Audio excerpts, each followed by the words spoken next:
I've always been an optimistic person. I'm not the type to sink into long moods, to cling to depression, or to spend nights drowning in self-pity. I bend, I adapt, I stay open. At my core, I'm a happy person. I don't linger on pain, I don't wallow in it, and I don't complain just to be heard. Even in my darkest moments, I still manage to find a way to laugh out loud. That was my nature. They called her the Queen of Rock and Roll, the woman whose voice could shake stadiums and whose resilience made the whole world bow. But behind that royal title lay a cruel, unspoken truth Tina Turner carried like a scar. She was beaten, betrayed, and turned into a marionette by the very industry that once worshipped her. When she finally broke free from that private hell, Tina said something that chilled those who listened closely. Music, she believed, doesn't just create legends. It also feeds demons.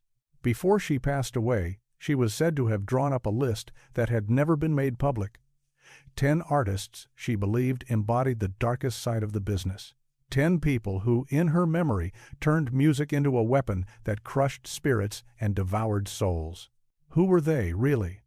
Icons the world adored, or masks worn by something far more sinister? And what could have driven Tina Turner, one of history's greatest performers, to speak so openly before her final curtain fell? The answers begin with the first name on her list. 1. Ike Turner, the man who turned love into a prison. The first name Tina marked down was no mystery to the world. He was the man who discovered her, the man who loved her, the man who controlled her, and the man who almost erased her. His name was Ike Turner, once praised in music circles as a pioneer, a father of rock and roll. But in Tina's life story, he was the first face of evil in music. It started like a fairy tale. In 1957, a 17-year-old girl named Anna Mae Bullock walked into Club Manhattan in Street Louis, where Ike was on stage playing guitar with his band, the Kings of Rhythm. When she asked if she could sing, the room grew quiet. Ike stopped. Musicians stared. Her voice cut through the smoke, raw, aching, and full of the southern sorrow she carried in her bones. In that moment, Ike didn't just hear a girl, he heard power. He pulled her into his orbit, and from that night on, her life slowly stopped belonging to her. Ike changed her name to Tina Turner, a name he made sure he could legally own. He said it was just good branding, but in reality, it was possession written in ink. Tina wasn't just a woman anymore. She was a trademark, an asset. Together, Ike and Tina Turner became one of the most explosive duos in rhythm and blues, symbols of passion, sweat, and unstoppable energy.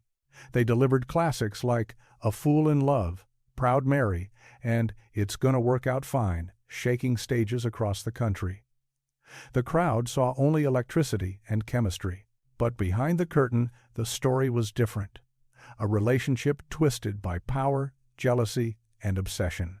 According to people who worked with them, Ike couldn't stand watching Tina's star rise higher than his. He monitored her every move, controlled who she spoke to, and where she went. Band members recalled that Ike had a stare so cold it could silence a room without a single word. When pressure built, he lashed out, smashing instruments, stopping shows mid-performance, turning the studio into a battlefield where everyone walked on broken glass. The more success they tasted, the deeper Ike sank into drugs and paranoia. He became convinced that everyone, record executives, journalists, even Tina herself, was plotting to push him aside. Rumors spread that he forced Tina to sign contracts, keeping her chained to the group, documents that made it nearly impossible for her to walk away without losing her right to perform. Tina's life split into 2 realities. On stage, she was a global star, wild, free, and unstoppable. Off stage, she was a terrified woman who calculated every word, every step, just to avoid setting him off. The breaking point began to form in 1966 when legendary producer Phil Spector invited Tina to record River Deep, Mountain High. Spector demanded that Ike stay out of the studio. The recording session stretched nearly 22 hours. Tina sang as though her entire soul were being wrung out. Spector layered the track with walls of sound, but for Ike, the real blow came later. The finished record was celebrated in Europe as a masterpiece. Critics praised Tina's voice, her voice alone. For Ike, It was humiliation, a public reminder that she could shine without him. He spiraled deeper into rage and instability. By the mid-1970 seconds, Ike's mind was consumed by addiction and delusion. He ruled his band like a cult leader. No one dared question him. Tina was exhausted, physically bruised, emotionally empty, performing night after night just to keep the fragile peace from shattering. In 1976, during a tour stop in Dallas, everything finally detonated. After a violent argument in a limousine, Tina realized something with terrifying clarity. If she didn't leave now, she might never leave alive. That night, while Ike slept in their hotel room, she made her choice.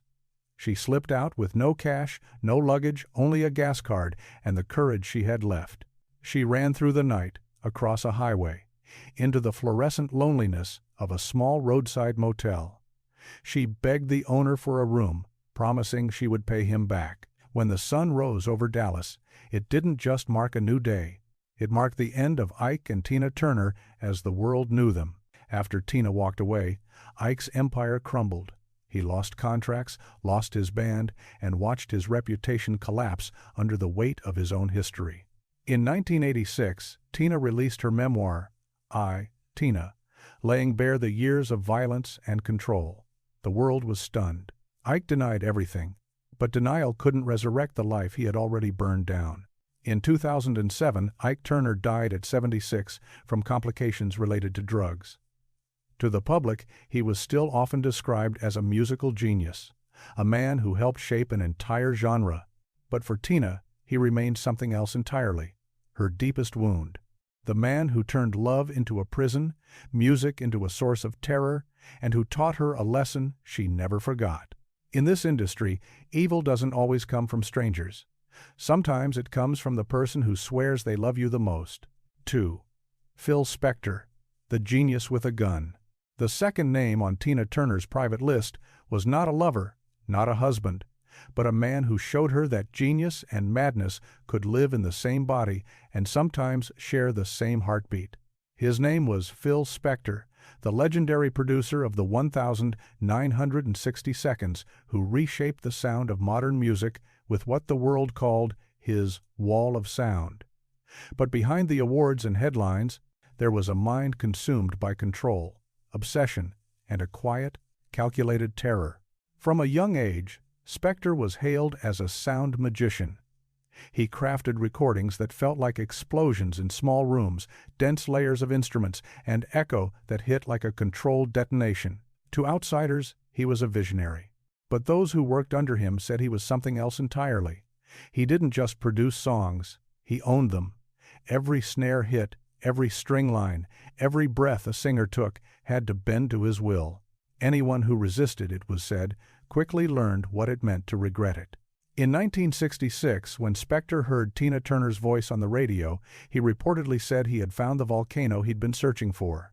According to accounts from the time, he approached Ike Turner with an unusual offer, $20,000 in exchange for one condition. Ike would stay out of the studio. Spector wanted Tina's voice, but not Ike's presence, not his shadow, not his control. That decision led to one of the most infamous recording sessions in music history. River Deep, Mountain High. The session would stretch out over nearly 22 hours. Spector packed the Gold Star Studios in Los Angeles with dozens of microphones and more than 20 musicians, building a maze of overlapping sound. The doors were closed, the clocks were removed, time itself disappeared. Light boiled down to one focus, Tina. She stood in front of the microphone, headphones clamped on, as the room filled with smoke and tension. Take after take, she pushed her voice until it felt like it was tearing free from her chest. Each time she finished, Spector adjusted something, boosted the drums, buried another guitar, lifted the strings higher, pushed the volume until the walls vibrated. No one asked how long they'd been there. No one dared. Witnesses later described Spector pacing behind the mixing console, hands trembling, eyes wide, breathing heavy, like a man on the edge of something only he could see. Beside him on the table, a handgun reportedly gleamed under the yellow studio light. He barely spoke. He didn't have to. Just resting his fingers on the weapon was enough of a message. Control did not need words. By the time the recording finally stopped, the people in that room were drained. Tina's voice was almost gone, scraped raw by hours of relentless singing. Musicians slumped in their chairs, engineers rubbed their eyes. Spector just stood there, silent. Then he smiled. He said they had done it, the perfect sound. For him, it was triumph. For Tina, it was 22 hours of fear wrapped in music. River Deep, Mountain High became a sensation in Europe, hailed by critics as a masterpiece, a sonic cathedral. But in the United States, it underperformed. The American charts did not respond the way Spector believed they should. According to reports, that failure wounded him deeply, cutting into his pride like a blade. From that moment, he began to pull away from the outside world. He withdrew into his mansion in Los Angeles, turning it into a fortified shrine to his own legacy, a private kingdom built on hit records, mirrors, and paranoia. Visitors later described the house as a maze of corridors lined with gold records, high fences, and locked gates. It was said he would wander the halls with a gun in his hand, talking to the walls as if the echoes of his past productions were talking back. But what Tina Turner never forgot were the stories whispered by other musicians. Singers said he would lock them in studios for hours, forcing them to perform in near darkness, cutting them off from the outside world until they broke down in tears. It was claimed that he believed true emotion only came when a person had nothing left to hide. For Phil Spector, every song was a war, and only he was allowed to win no matter what it cost those standing in front of the microphone. The horror of his world reached its most public point in 2003. Actress Lana Clarkson was found dead inside Spector's mansion. He was arrested at the scene. Investigators later described the house as something like a museum of obsession and fear, mirrored walls, scattered bullet casings, old photographs, tape reels, and cassettes stacked like relics to a vanished era. After years of legal battles, Spector was convicted of manslaughter in 2009. The verdict ended the career of a man who had once been called a genius of sound.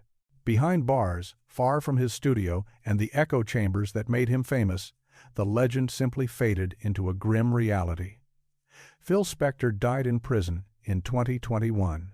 To many, he remains a complex figure, a visionary who changed how records were made. But in Tina Turner's memory, he was something more chilling, a refined version of Ike Turner. No fists, no public screaming, no messy outbursts, just control, fear, power over the human soul exercised through the thin wire of a microphone and the cold barrel of a gun resting nearby. The story of Phil Spector is not only the tragedy of one man's fall, it is a reminder that in the music industry, madness often hides behind the word genius. And sometimes the songs that echo through the world are built on the silent breaths of people singing through terror. 3. Berry Gordy, the tycoon of enslaved souls. The next man on Tina Turner's list didn't need his fists, a weapon, or a raised voice to ruin anyone. All he needed was a charming smile, a polished contract, and a steady hand holding a pen. Berry Gordy, founder of Motown Records, was celebrated as the business mastermind who turned black music into a global empire. But in Tina's memory, he also represented something darker, a master of quiet control who, according to many artists, bound souls with laws, signatures, and silence. The story began in Detroit in 1959, inside a modest house at 2648 West Grand Boulevard. Berry Gordy turned that house into Motown, a place he reportedly called the Hit Factory. Young singers walked in as raw talent and walked out as polished stars. He didn't just sign artists, he reshaped them.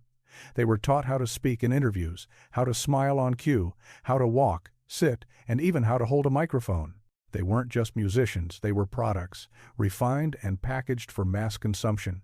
In Gordy's system, everything and everyone was measured by profit. That cold, efficient logic made him one of the most powerful figures in American music history.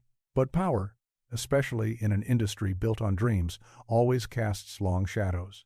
Inside the Motown building, it was said that dozens of artists signed contracts without fully understanding what they were giving away. Many later claimed those agreements stated that every song, Every recording, every performance right would belong to the company permanently. According to people close to the label, anyone who pushed back or asked too many questions didn't argue for long. They simply disappeared from the spotlight.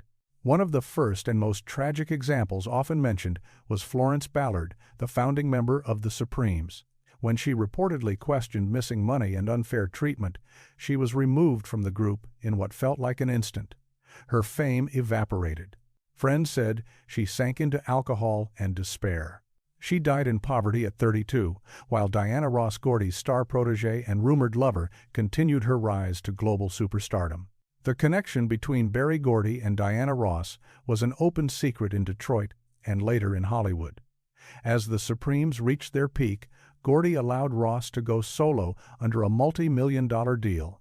Motown, some insiders said, was no longer simply a record label. It had become Berry Gordy's kingdom, and Diana Ross was the unquestioned queen. Years later, when Ross gave birth to her first son, reports circulated that Gordy might be the father. Neither of them publicly confirmed that story, but the rumor added another shadow to the already complicated power dynamic. Other Motown legends also felt the cost of Gordy's control. Marvin Gaye, often referred to as the soul of Motown, brought Gordy an album called What's Going On, a raw, emotional project about war, pain, and the state of the world. Gordy, according to multiple accounts, called it too political, too heavy, and bad for business. He initially refused to release it. When Marvin insisted, some said Gordy saw it as rebellion. The album eventually became one of the most celebrated in music history, but the relationship between Marvin Gaye and Motown fractured. Gaye left the label with bitterness, legal battles, and heavy debts trailing him like chains, which many believed were Motown's silent way of making sure no one forgot who held the real power. By the 1972, when Motown moved from Detroit to Los Angeles, Berry Gordy's influence reached its peak.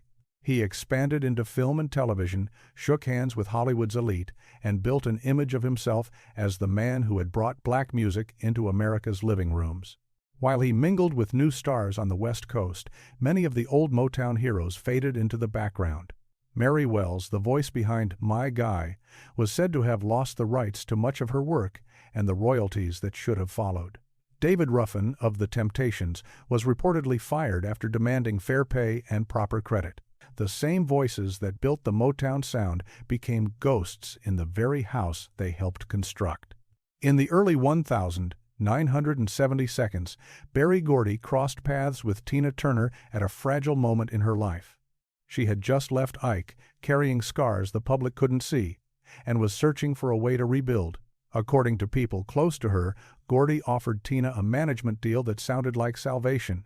He promised to make her the undisputed queen of Motown, another crown in his empire. But there was a price. The deal, Tina realized, would give Gordy immense control over her career and image. And after everything she had survived, she recognized the pattern. When Gordy sensed she wasn't someone he could fully mold, the atmosphere reportedly turned cold. The meeting ended. Before she walked out, he told her, "No one survives alone in this business." To most, it might have sounded like advice. To Tina, it felt like a warning. Years later, as she looked back, Tina Turner said Berry Gordy represented a different kind of power, one that didn't need bruises or screaming matches. He used legal documents instead of fists, fine print instead of threats. His empire moved with the precision of a perfect machine, but that machine, in her eyes, crushed the souls locked inside it. Today, Motown is praised as an American cultural treasure, a symbol of progress and black excellence. Its songs play at weddings, on radio stations, in films, bright memories of another era. But behind those shimmering melodies, Tina believed there were countless untold stories.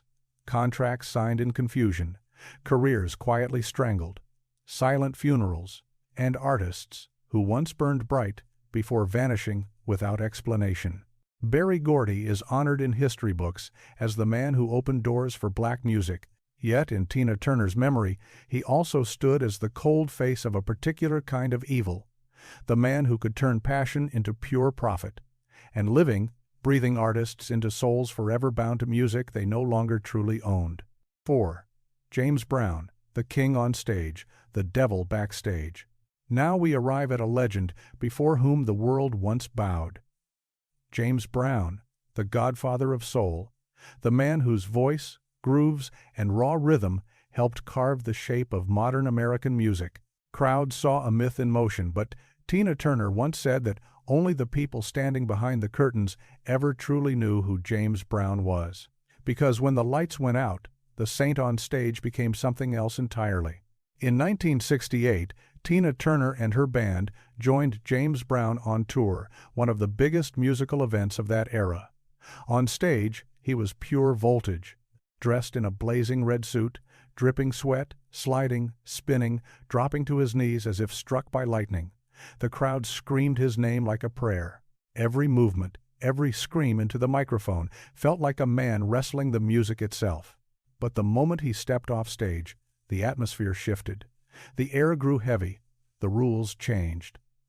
Backstage, James Brown demanded that everyone stand when he passed. No one spoke unless spoken to. Jokes were dangerous. If anyone dared laugh while he was talking, they were thrown out immediately. Respect wasn't requested, it was enforced. One night in Atlanta, as Tina was preparing to go on stage, she watched a scene that would stay with her forever. James Brown was in rehearsal, tightening his show to the second, when he suddenly noticed one of Tina's dancers laughing quietly at the side of the stage. He stopped everything. Without a word, he hurled a microphone straight at the girl. The impact wasn't what froze the room, it was his face. Tina rushed forward, ready to step in, but stopped when she saw his eyes. They weren't the eyes of an artist in the middle of a performance. They were the eyes of a man who believed he held the power of life and death over everyone around him. After that night, Tina said she saw what the audience never could. James Brown was so possessed by power that somewhere along the way he had lost his humanity. He could not tolerate the slightest loss of control. Even with his own band, he reportedly fined musicians on the spot for being offbeat by a fraction of a second. A James Brown concert, from the audience's view, was a celebration. But behind the scenes, it looked more like a drill commanded by a general obsessed with discipline. The music was real, but so was the domination. By the mid-1970 seconds, Brown's life began sliding into a downward spiral. Cocaine and delusion made him increasingly unpredictable. According to stories from those around him, he once stopped his car in the middle of the road just to scream at his driver for playing the wrong song. Another time, he allegedly forced his band to play all night long because, as he put it, the sound hasn't reached God yet. His outbursts became more frequent, and the title, Godfather of Soul, slowly twisted into something darker, a reminder of a genius lost inside his own divine fantasy. Then came 1988. James Brown led police on a high-speed chase across Georgia, gun in hand, with drugs in the car. When he was finally arrested, the image of him in a prison jumpsuit, head bowed, flickered across televisions around the world. The same man who had once been held up as a symbol of black pride and musical brilliance was now branded a criminal. When he was released, Brown claimed he had been reborn, that prison had changed him. But the truth, at least in Tina's eyes, was that he never fully escaped the demons that had followed him for decades. Tina Turner not only saw his public fall, she felt the echo of his story in her own life. Both she and Brown carried wild, burning energy on stage. The difference, she believed, was in what they did with it. James Brown turned that energy into control. In his mind, he wasn't just part of the music, he was the music. He believed he was a god everyone around him had to obey. Tina knew the cost of that belief all too well. She had lived through another man who thought he owned her, body and soul. In his final years, James Brown lived largely alone in his South Carolina mansion. He faced lawsuits, bitter financial disputes, and, according to reports, rumors that someone might have poisoned him before his death on Christmas Day, 2006. No one knows for sure if he ever found peace in those last days. What is certain is that the voice that once set the world on fire finally faded into a lonely darkness. Tina Turner called it the price paid by a man who thought he was God. In her eyes, James Brown wasn't evil simply because he was cruel or unpredictable. He was dangerous because he believed the spotlight was the light of heaven when, in truth, it was the same fire that slowly burned his soul away. 5. Diana Ross, the Queen of Betrayal.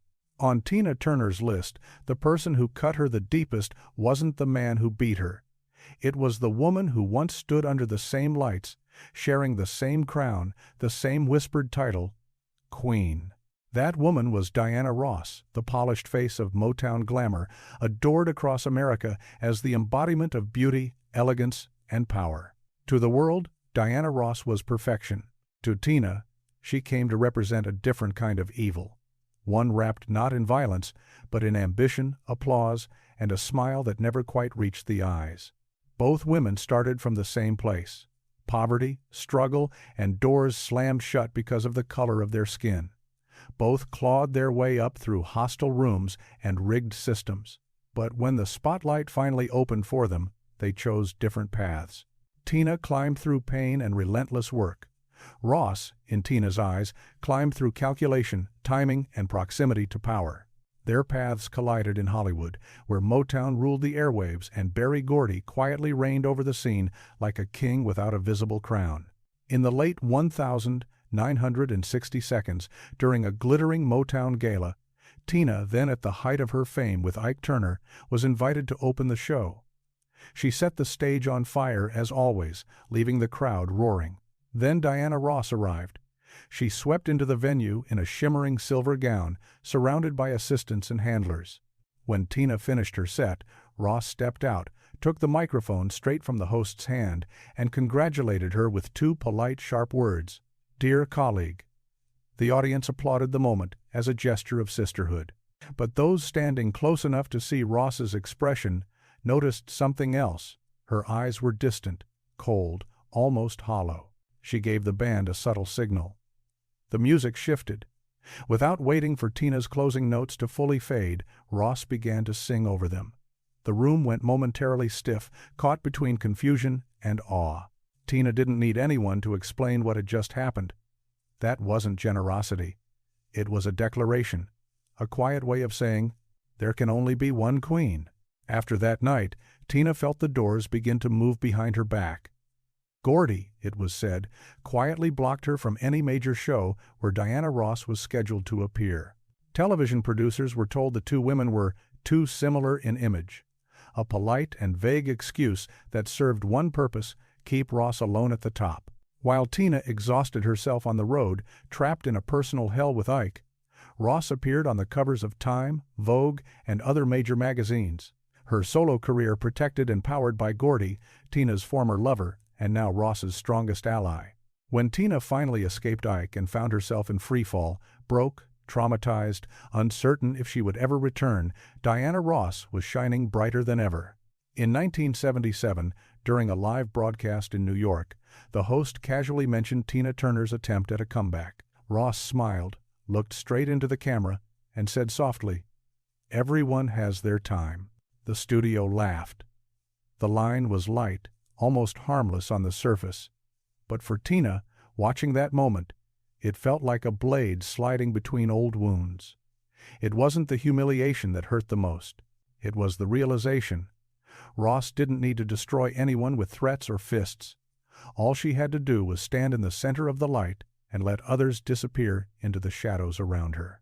Years later, in 1984, when Tina roared back with Private Dancer and reclaimed a throne the industry thought she'd lost forever, the media began framing the two women as rivals in headlines and photo spreads. Queen versus Queen. Tina versus Diana. Ross said nothing publicly. But at major award shows and industry events, a pattern quietly appeared. Each time Tina was scheduled to perform, Ross was often gone before Tina hit the stage. The press whispered about it, calling it the Cold War of the Queens. No open feud, no direct shots, just the quiet chill between two women who had once shared a dream. Then came 1991. Tina Turner was inducted into the Rock and Roll Hall of Fame. Flowers, letters, and messages poured in from nearly every corner of the music world, from friends, peers, even former rivals. Everyone acknowledged the woman who had survived the unthinkable and risen higher than ever. Everyone except Diana Ross. When asked, Ross's publicist simply said she was busy performing in Las Vegas that night. On paper, it was a scheduling conflict, but to those who understood the history, it felt like the final, deliberate silence. Tina never publicly attacked Diana Ross. She never called for revenge or tried to humiliate her in interviews. But people close to Tina noticed that whenever Ross's name came up, something in her eyes shifted, growing distant, shadowed, quietly hurt. To Tina Turner, Diana Ross wasn't a classic enemy. She was something more unsettling, a symbol of the most painful kind of betrayal, the kind that doesn't come with yelling, threats, or blows, but hides behind applause, polite smiles, and perfectly controlled gestures. If Ike Turner had made Tina afraid of men, Diana Ross made her lose faith in women. Because in that world, Tina realized, evil didn't always clench a fist. Sometimes it glided in a designer gown, walked calmly down a red carpet, and answered only to one name: Queen. 6. Rick James, the genius consumed by desire.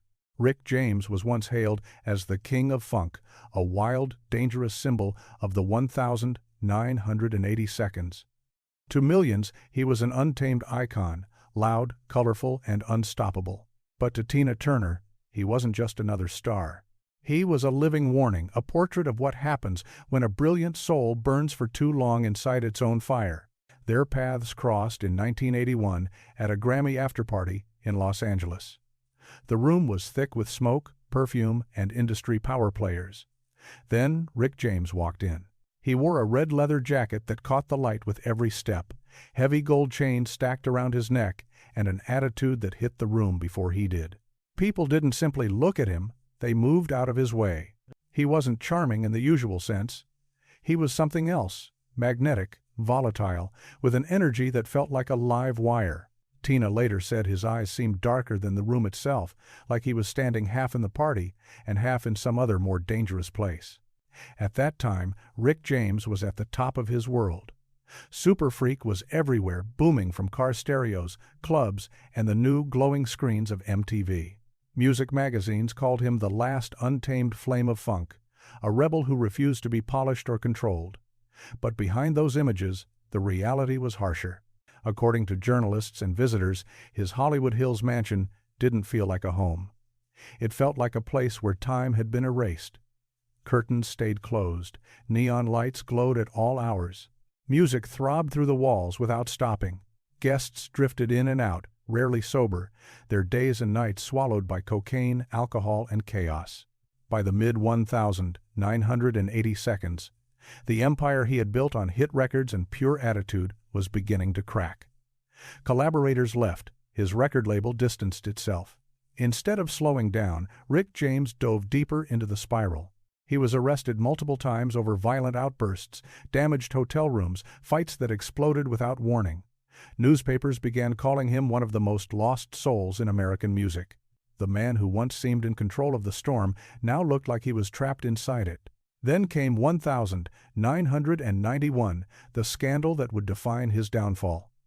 Rick James and his girlfriend, Tanya Hijazi, were arrested in Los Angeles after being accused of kidnapping and assaulting 2 women. The story hit the front pages and did not let go. Court documents and testimony painted a picture of a man reportedly high for days, unmoored from reality, trying to bend other lives to his will. The booking photo of Rick James in a prison jumpsuit, his once proud braids hanging over a hollow, exhausted face, spread across TV and print. The funk legend who had strutted across stages in leather and lace was now an inmate, his name no longer attached to hit songs but to criminal charges. He was convicted and served a prison sentence of more than 2 years. When he was released, he tried to restart his career. There were shows, attempts at comebacks, small flashes of the old fire, but the crowds were thinner, the headlines softer, the excitement gone. The industry had moved on. His body had paid its own price. Years of drugs and excess had chewed away at his health. On an August morning in 2004, Rick James was found dead in his sleep at the age of 56. The autopsy listed heart failure with traces of multiple substances still in his system. No explosive final act, no dramatic scene, just a quiet, irreversible end to a life that had been anything but quiet. For Tina Turner, there was no joy in his fall. She didn't speak of him with contempt. She saw him as a child of his time, a man whose creative energy had spun so violently it finally devoured him. To her, Rick James represented the evil of unchecked desire, the way addiction twists talent into something monstrous, how cravings for pleasure, escape, and power can swallow a person whole. He was a radiant soul burned alive by his own flame, a reminder that in the music world, not all demons come from outside. Sometimes they rise from within the artist themselves. 7. Quincy Jones, the manipulator in the shadows. In the music world, few people have ever held more long-lasting influence than Quincy Jones. He was the architect behind Thriller, the best-selling album of all time, the man behind Olympic ceremonies, legendary film scores, and dozens of Grammys. To the public, he was the master builder of modern pop culture. But to Tina Turner, he was remembered as something far more unsettling, a man who, in her view, knew how to own souls without ever having to lay a hand on them. In the 1,980 seconds, when Tina had finally clawed her way out of Ike Turner's darkness, Quincy Jones appeared with an offer that sounded like destiny. She was free, but fragile, famous, but rebuilding. That was when Quincy approached her and said she needed professional hands to guide the next phase of her global comeback. At that moment in time, Quincy was not just a producer, he was a power center. One phone call from him, people said, could create a career or quietly erase it. Tina met him in a private room in Beverly Hills. The walls glittered with framed gold and platinum records, each one bearing the names of giants: Michael Jackson, Donna Summer, Lionel Richie. Photos lined the shelves. Quincy smiling beside presidents, movie stars, music icons. It felt less like an office and more like a throne room. He laid out a plan for her, a carefully designed blueprint for an international career. World tours, top-tier producers, strategic media appearances. It was all printed, organized, and mapped to perfection. Then came the condition. According to people familiar with that moment, Quincy's team wanted complete creative control over her music and image. Every song choice, every stylistic shift, every public move would be filtered through his vision. Tina read the details. The plan was flawless on paper, but there was one problem. Somewhere inside all those pages, Tina Turner herself began to disappear. She refused. What happened next was never written down, but according to later accounts, the air around her started to change. Concerts that once seemed secure were suddenly canceled. Television spots were quietly postponed. Record discussions she had counted on were put on hold. No one said why. No one mentioned Quincy's name. But in an industry that runs on whispers and invisible lines of power, the message felt clear. It was said that crossing Quincy Jones didn't require a warning. You simply felt the system step away from you. Stories from other artists only deepened that impression. From Michael Jackson to Lionel Richie, several of his collaborators hinted that Quincy's reach went far beyond the recording studio. By the time Thriller exploded into the world, he was seen not just as a producer, but as an untouchable godfather of American entertainment, linked to record labels, television networks, sponsors, and even political figures. His influence, according to reports, moved quietly through boardrooms and backrooms alike. Tina chose a different path. She chose independence, even if it meant walking without the protection of a giant like Quincy Jones. But she never forgot that meeting or the chill that followed it.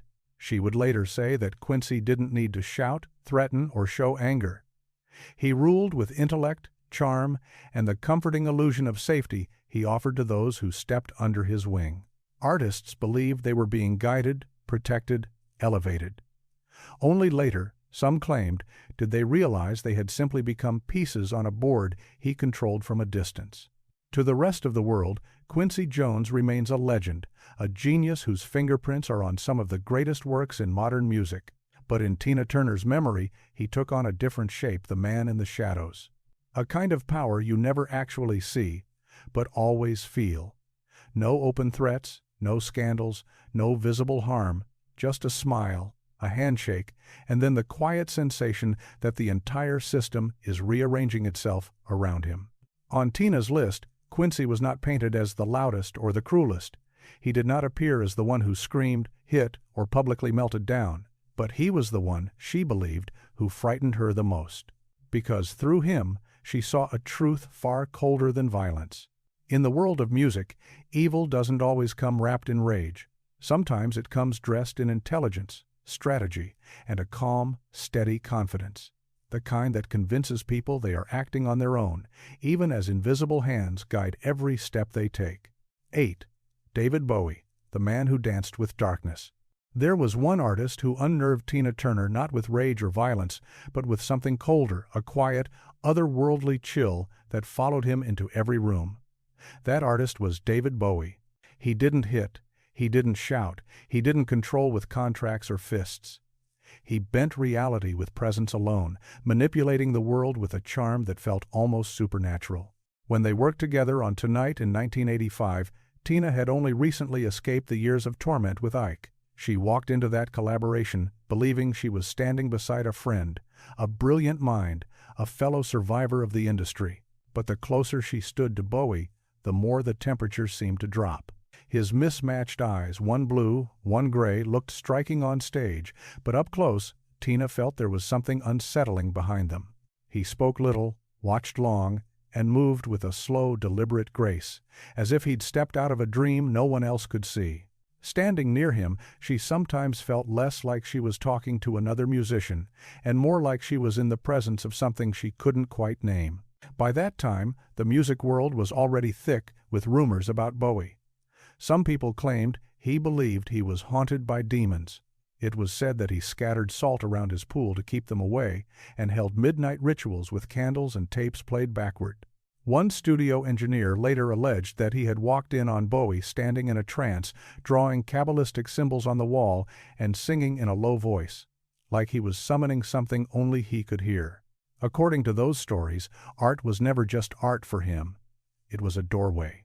Tina once attended a party in London where Bowie presented what he called a sound ritual. The lights were cut, the chatter died instantly. A deep bass note began to pulse through the room, heavy and slow, while smoke curled through the air like fingers.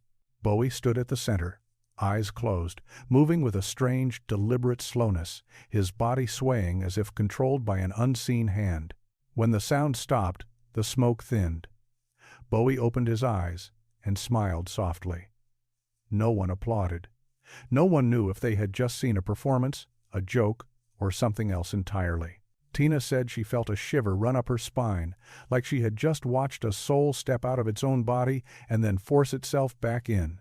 To her, David Bowie came to represent the kind of evil that appears when an artist believes art only matters once it crosses every moral line. He didn't kill anyone, but in Tina's view, he killed something more fragile innocence in music. The idea that songs could simply be songs, untouched by darkness. When Bowie died in 2016, the world mourned a genius, a visionary who had reinvented himself again and again. Tina, according to those close to her, summed it up differently. He saw too much, and he never truly found his way back. 9. Prince, the man who made himself God.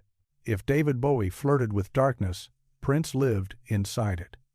To Tina Turner, he wasn't just another superstar, he was the final warning. In her mind, when a musician starts to believe he is God, sooner or later the art he worships comes back to claim him. Tina met Prince during a European tour in the early 1980 seconds. On stage, he appeared like a purple apparition backlit by a halo of white light, his face cool, his body moving as though some unseen force was pulling the strings.